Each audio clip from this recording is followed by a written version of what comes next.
Oi, gente querida, seja bem-vinda a mais um estudo do livro de Mateus. Hoje nós vamos aprender como que é essa caminhada do discípulo e a sabedoria para cada momento, né? Um momento que a gente vai ver como que Jesus orientou os discípulos na caminhada.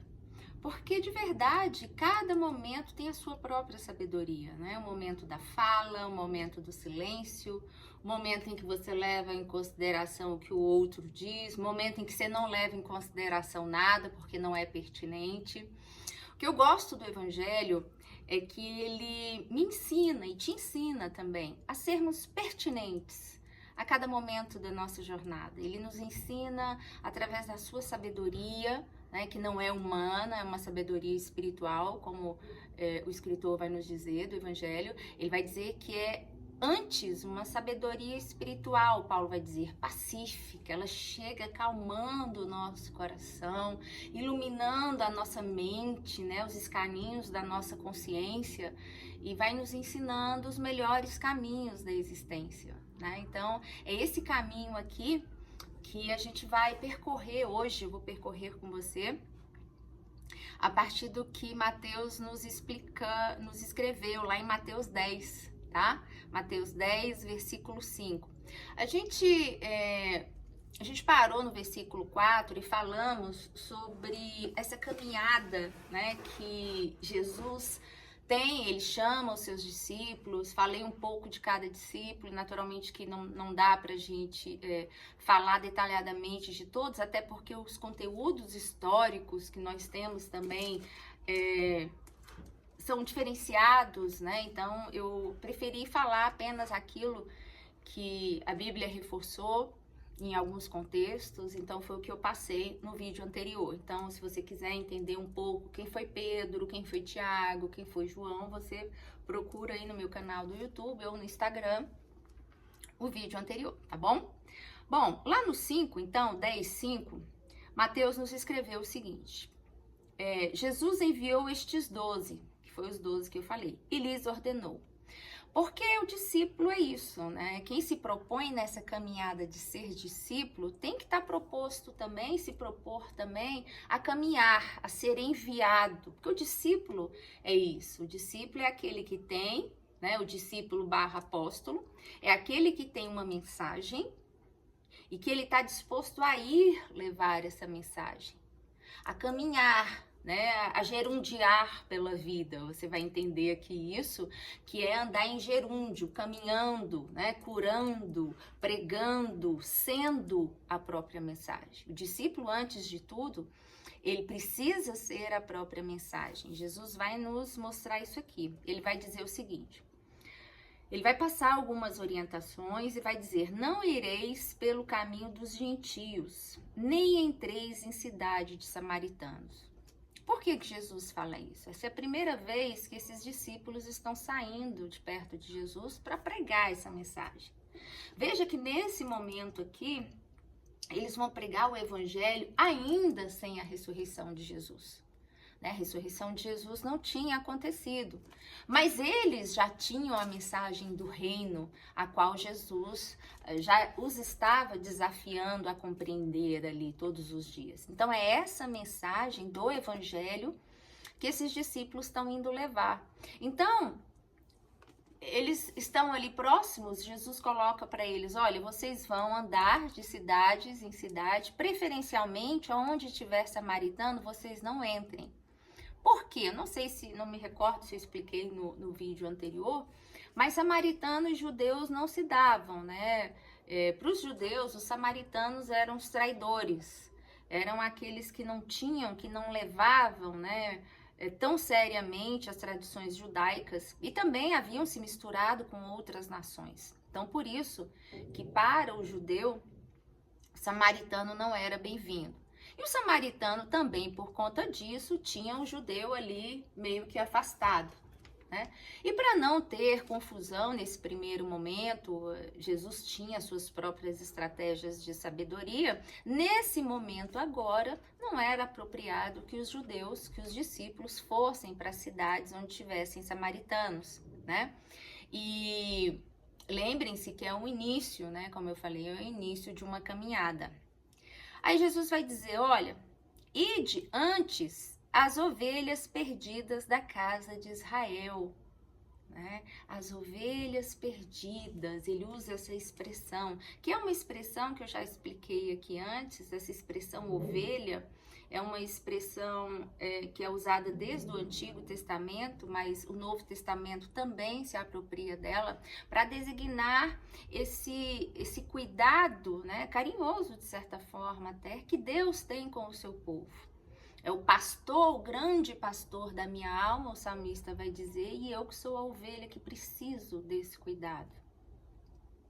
A ponto de o próprio Jesus falar a parábola, né, das 99 ovelhas e da uma só que foi perdida e que Jesus vai atrás dela, deixando as 99 para trás, justamente para demonstrar o cuidado que Jesus tinha com as pessoas. Ele era o verdadeiro pastor.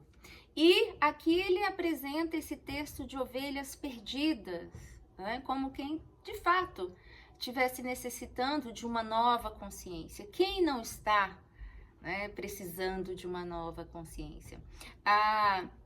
O que essa palavra aqui tem de magnífica é justamente que ela traz um princípio que Jesus coloca aqui, que o princípio é esse: estamos todos hoje, somos ovelhas perdidas, e só que de outra forma.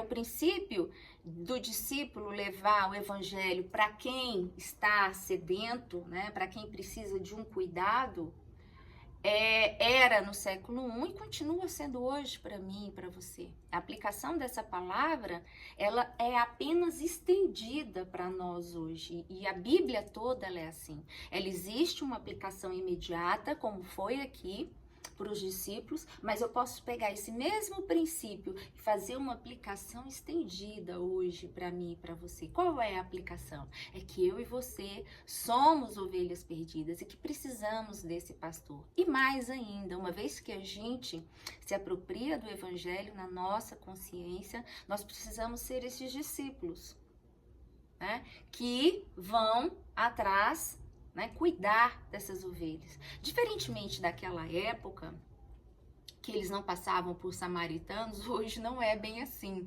Hoje, essa coisa de não ir em cidade de samaritanos foi algo momentâneo, algo para aquele momento. E a sabedoria da palavra é justamente essa, é ser pertinente para um tempo. Para aquele momento, isso foi necessário. Mas no final, né, o próprio Jesus já diz, olha, vocês esperem em Jerusalém até ser derramado do meu Espírito, porque todos vão conhecer e receber do Espírito de Cristo, do Espírito Santo, né? Então, por isso que hoje, todos nós hoje somos essas ovelhas perdidas da casa de Israel, e não apenas o povo judeu, né? Claro que isso aqui eu tô falando bem resumidamente, tá? No versículo 7, ele vai dizer, então, ide as ovelhas perdidas da casa de Israel, e indo, e caminhando, e sujando o pé, né, e passando de casa em casa, vocês vão dizendo, o reino dos céus está próximo. Que reino, que céu, que proximidade é essa? Como que a gente vai dizer isso? Que reino? O que ele tem nesse reino? Gente, isso aqui é primordial a gente entender que reino é esse. Eu sei que deve ser a 20ª vez que eu falo, mas a fé vem pelo ouvir e o nosso coração precisa dessa compreensão. No versículo 8 ele vai dizer que reino é esse. É um reino de cuidado, é um reino de zelo de Deus pela sua vida, pela vida daqueles que creem. Jesus vai dizer, olha, discípulos, vocês vão dizendo que o reino está próximo. Alguém deve ter falado, Senhor, mas que reino é esse? Assim, como? Simples, vocês vão fazer o que vocês viram eu fazendo. Lembra que no vídeo passado eu havia falado que Jesus deu a esses homens, lá em Lucas, fala em Lucas 9, Jesus deu a eles autoridade e poder para se pronunciarem, para fazer as coisas que Jesus fez. E não é só eles, nós também hoje, enquanto discípulos, também temos esse poder à medida que vamos andando, vamos caminhando. E aqui no versículo 8, curai os enfermos. À medida que a gente vai curando os enfermos, né? Os enfermos todos, o físico, o mental, né? O psicológico. A gente se dispõe como elemento de cura para o outro. É isso que o Evangelho traz de novo para as nossas vidas, né?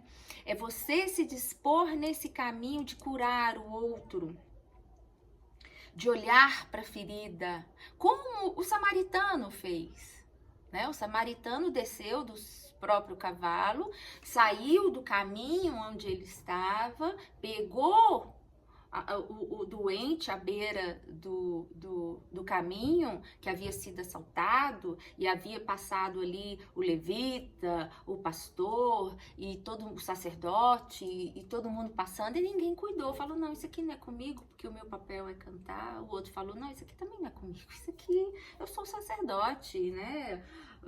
Esse lugar aqui não é para mim.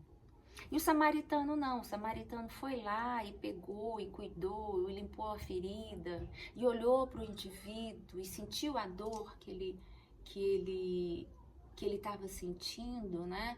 E como Jesus fala lá em Mateus, aqui que nós lemos antes, em Mateus 9, né, da compaixão. A compaixão é justamente isso, é a gente parar a nossa caminhada e se dispor para caminhar junto do outro, com o outro. É o que Paulo vai dizer, né? Carregando as cargas uns dos outros. Por que isso? Porque assim a vida vai ficando mais leve, né? A vida vai ficando mais possível. A vida vai se dissolvendo.